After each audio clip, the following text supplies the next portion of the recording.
Hi, I just wanted to come in here at the beginning of the video and let you guys know. You might be able to tell by the title or the content in this video, but I initially wanted to post this video last week on February 15th, the day after Valentine's Day. However, life got in the way, and so now I'm just gonna post it a week later. Honestly, this is just better for me in general because now it kind of sets up my recording and posting schedule in a better way than it was before. Like I said, life got in the way. I am a person and I'm also a student first, so my mental health and my schoolwork does have to come before my YouTube channel, unfortunately. Thank you guys so much for watching. Thank you so much for understanding, and I hope you enjoyed the video.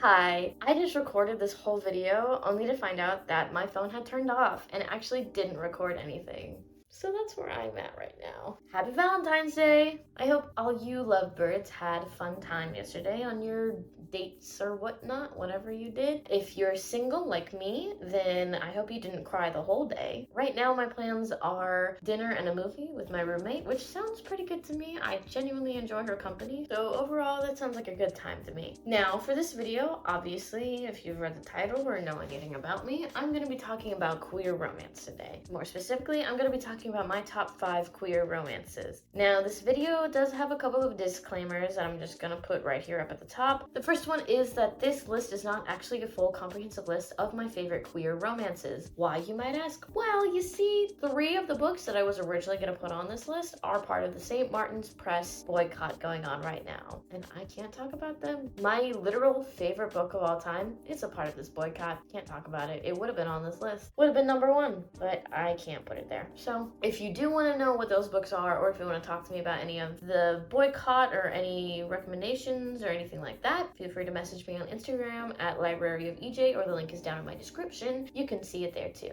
The second disclaimer that I wanted to put on this video is not that big of a deal, but some of these books are not just romances. The kind of criteria that I had for myself was that the queer romance had to be at least a major part of it, if not the main part, or it had to be kind of the overarching theme was like the queer romance. So without further ado, let's just get straight into it. At number 5, we have Cleat by Meryl Wilsner. This book I got as an advanced copy and I read it last year and I absolutely loved it. I rated it 4.5 stars, and the reason why that it was not a 5-star is kind of more of a me problem than the actual book problem. You see, that 0.5 is because of miscommunication. I hate miscommunication. I cannot stand it. I just do not like it in books at all, and unfortunately this book did have miscommunication. It was very small. It was like a little little bitty part of the story was the miscommunication, and it wasn't a terribly big deal, but it frustrated me anyways because, like I said, I just hate miscommunication and I can't stand it. So that 0.5 star was for the miscommunication that happened. Other than that, I loved this book. One thing that you're gonna have to learn about me is that I will try to describe the book and fail miserably. I'm terrible at summarizing things. I'm better at just talking about my feelings and if I liked the book or not, but I will attempt for you guys. So Cleat is about these 2 soccer players, Phoebe and Grace, and essentially they get picked to join the American soccer team for like this international soccer tournament, I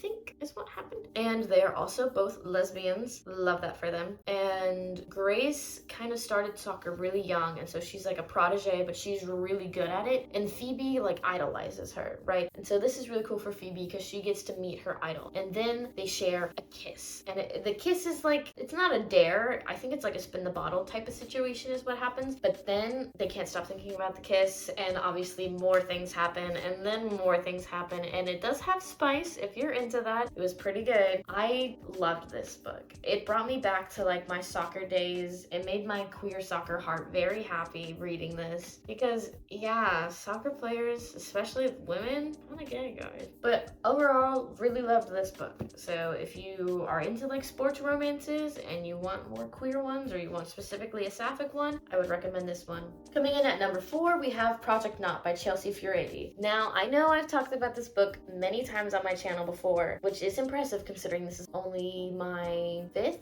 6th video, and I've talked about this book at least 3 times before. But I loved this book. If you didn't watch my queer graphic novel video, go watch it. I talk about it in depth there. I also mention it in my January wrap-up, but like I said, the queer graphic novel video is where you're gonna find most of the information on this. Now, I loved this book. The queer relationship is not necessarily the main focus. The main focus is kind of the mystery surrounding the future and its time travel exchange student program, which, I mean, hello, who wouldn't want to read about that? That sounds so cool. And it was. It was also very confusing, and I didn't appreciate some of the mind trips that it gave me, but it was so very fun that I enjoyed it anyways. I loved this book. I rated it immediately 5 stars. I really want to go buy a copy of it because I want it on my shelf for like ever and ever and ever. That's how I feel about this book. I absolutely loved it, and I hope that you guys love it too if you read it. All right, the next book, I actually have a physical copy of it. So coming in at number 3, we have Heartstopper by Oseman. Now, I am going to be talking about this just in general of the whole Heartstopper series or webcomic. If you were to ask me my favorite volume, I'd say probably 3 or 5,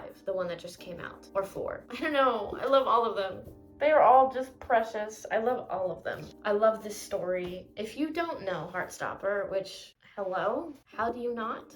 It kind of took the world by storm like last year. But anyways, Heartstopper follows Charlie Spring, who is a teenager. Let's say teenager. And he was outed as gay last year. And this year he's with this guy, Ben. But Ben is not good for him. And Ben's trying to keep their relationship a secret, yada yada yada, the whole shebang. But Charlie meets this boy named Nick, who's a year older than him. And he sits next to him in homeroom. And they start this beautiful friendship. And Nick's a rugby boy. And Charlie ends up joining the rugby team to be around him more, and it's so sweet, the friendship they have and then the relationship that they develop. It's just so cute. It's queer joy, it's fluff and sweet, but also it does talk about some very serious topics. It doesn't shy away from a lot of things that happen to or around teenagers. I know in my personal experience as a teenager, a lot of these topics did come up with me or my friends. I relate to Charlie Spring, the main character, in a lot of ways, some good, some bad. He's very special to me. The whole series is. I love it. I highly recommend it. It is free on Webtoon. You don't have to go out and buy the comics if you don't want to. I highly recommend you do though, because they do have some extra things in the back and in the front, and also you would be supporting the author, which, I mean, hello, why wouldn't you want to support the author? But yeah, I rated this series as a whole 5 stars. It's one of my favorites. Also, the Netflix show, if you haven't watched it, I highly recommend it. I think they did a really good job on it. Obviously, the author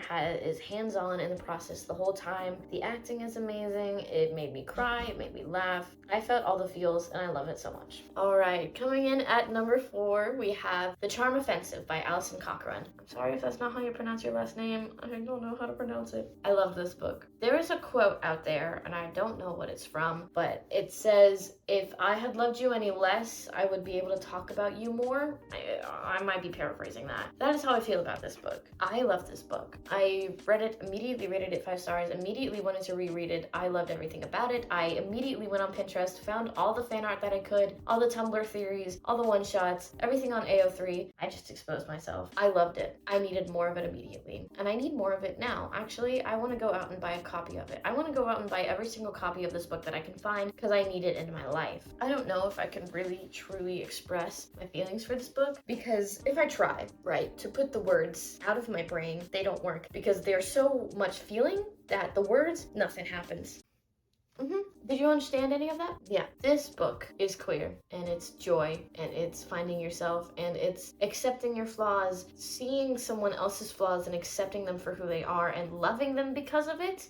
Is so good. It's about a reality dating TV show, but not about the contestants necessarily. It's about the main contestant, the guy who's dating all the women, and the relationship between him and his handler and kind of one of the producers of the show kind of type deal. And it was just so sweet and so good. And I think about it this book is my Roman Empire. I think about the ending all the time. And I just started watching this season of The Bachelor, and it's making me just want to read this book instead. This season is pretty good, but this book is better. ever. So good, so good.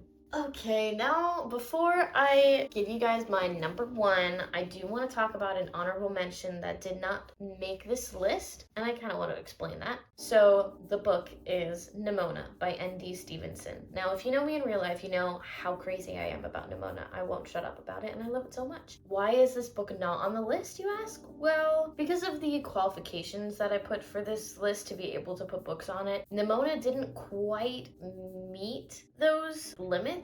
Just because there is queer romance in it, it doesn't feel a big enough part for this book to make a queer romance list. However, this book is queer. There is nothing about this book that is not queer. This book is queer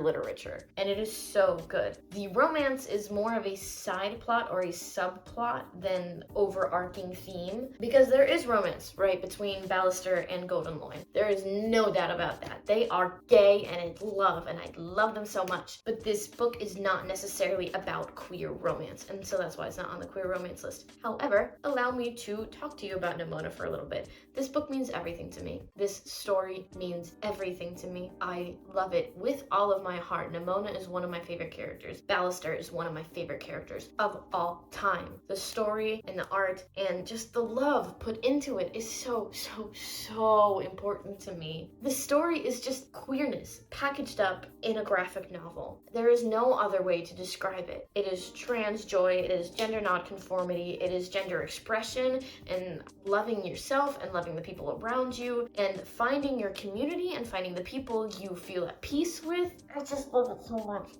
I cannot talk about it enough. Another part of this is the movie that is on Netflix. Watch it. If you watch anything in your life, watch Nimona on Netflix. It is in my top 3 favorite movies of all time. It means everything to me. I watch it all the time. I force everyone I know to watch it. You can ask them. I don't shut up about it. It's one of my favorite movies of all time. It's nominated for an Oscar this year. It is just so good. I can't put into words. You need to watch it. If you're waiting for a sign to read this book and watch this movie, this is your sign. Go do it. Thank me later. All right, at number 1, we have Seven Husbands of Evelyn Hugo by Taylor Jenkins Reid. And as you can see, this copy is annotated, because I love this book. I marked this book up when I read it for the first time. It was just, I loved it. The queerness of this book is so real and raw and beautiful. I love how it's not just about the queerness. It handles a lot of heavy topics and a lot of really important topics, and I feel like it gives weight to them that needs to be given because they are real things that happened to people and are still happening to people. Evelyn Hugo is about this actress in the 70s and 80s and kind of the golden age of Hollywood. And it's about how she climbs out of kind of the poverty that she was living in and becomes this gold star actress in so many things, and just how beautiful she is, but also it's a study on old Hollywood and kind of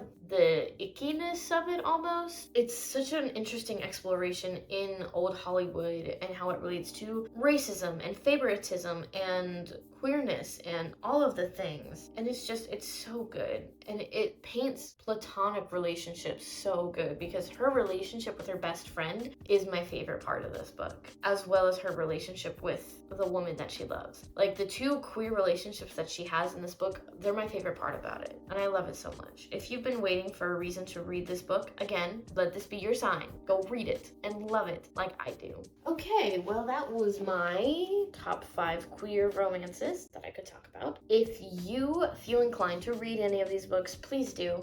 I love all of them, obviously, or I wouldn't be talking about them. And if you end up loving them as much as I love them, then please talk to me about it. I love talking about books. If you're wondering how you can get in contact with me, you can always DM me on my Instagram at Library of EJ. The link is in the description as well. You can also DM me on Twitter at Library of EJ. The link is in the description as well. Or if that's a little too personal for you, maybe you don't want to slide in my DMs or anything like that, you can always just leave a comment down below and I'll answer it. I answer all the comments. I see all your comments. Thank you so much for anyone who's ever sent me anything. I love talking with people about books. Please, please, please talk to me about books. I want to make friends. I want to talk about all these things that I love. That's why I made this channel, is to talk about these things with you guys. So please, please, please reach out to me if you want to. You don't even have to talk to me about the books that I mentioned. If you want to tell me about books that you love, please do. If you want to recommend me books that you loved, please do. I might read them. I might even make a video video about it. Please just talk to me about these things. It's so much fun.